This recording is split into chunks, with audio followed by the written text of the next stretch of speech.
আপনি রাস্তা দখল করে নিয়ে আপনি ব্যবসা কার্যক্রম করা যাবে না তো। আপনাকে গণবিজ্ঞপ্তি দেওয়া হয়েছে না? আমি কালকে আমি আমি যে কথা বলে আপনি সেটা অ্যান্সার করেন। আপনাকে গণবিজ্ঞপ্তি জানানো হয়েছে কিনা? আমি আসছি আরে ভাই, আপনি তো বুঝছেন না, আপনি তো পাল্টা আমার কোশ্চেন করতেছেন।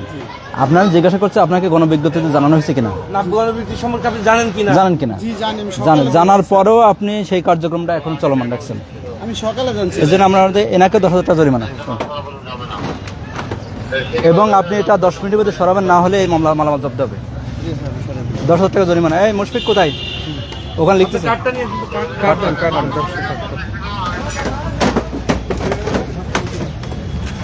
আমাদের কোনো লেখ হাঁটার কোনো উপায় নেই। এরা পুরো ফুটপাত থাকবে আর আছে যে নতুন এক্সিপেক্ট আজকে যেগুলো আমরা ক্লিয়ার করছি এগুলো কিন্তু ধরে রাখবেন একদম কমিশনার স্যারের নির্দেশনা। এর ব্যর্থ হলে কিন্তু পার্সোনালি মুশফিক কই স্যারের সব জায়গায় দেবেন স্যার। আজকে জয়েন করবো স্যার। আপনি যদি এটাও 10 ওনাতে আপনার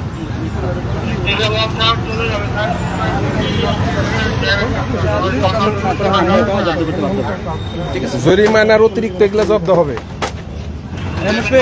মুশফিক এনার নাম ঠিকানা গুলো লেখেন। এই একটা পরে একটা সাজাবেন, কিন্তু পরে মামলা রেডি করে পরে দিচ্ছেন কিনা আগে বলেন।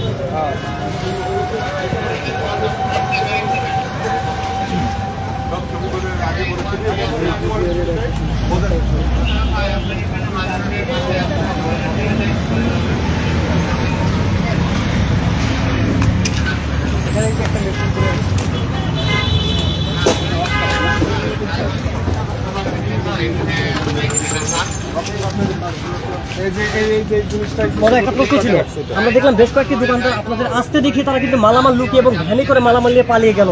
এই বিষয়টাকে আপনারা কিভাবে দেখছেন এবং কি ধরনের আচ্ছা, ব্যবস্থা মানুষ নিবেন? যে আইনের প্রতি যে শ্রদ্ধাশীল আস্তে আস্তে হচ্ছে, যে দেখছে যে আমরা আইন শৃঙ্খলা এই যে কাজে আমরা আসছি, তারা নিজে থেকে সতর্ক হওয়ার চেষ্টা করছে, এটা আমরা পজিটিভলি নিচ্ছি। আমরা মনে হয় যে এইভাবে যদি মানুষজন আরও আমাদের পুলিশ প্রশাসনকে দেখে যদি এইভাবে যদি অপরাধ থেকে দূরে থাকে, তাহলে মনে হয় যে আরও দেশ আরও উন্নত হবে, আরও ভালো কিছু করবে। ধন্যবাদ। এটা কি এটা এই যে এটা কি এটা এটাই এই ওজন মাপান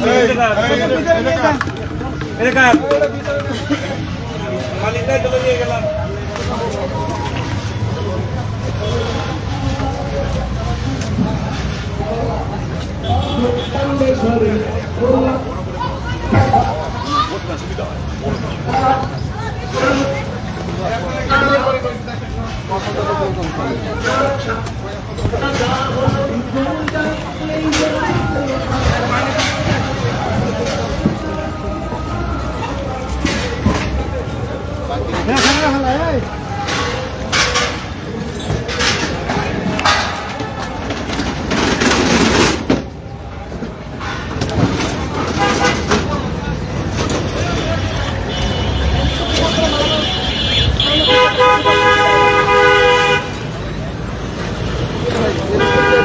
অ্যাটাক করে মারামাল নিয়ে যাচ্ছেন, চুরি পালাচ্ছেন কেন?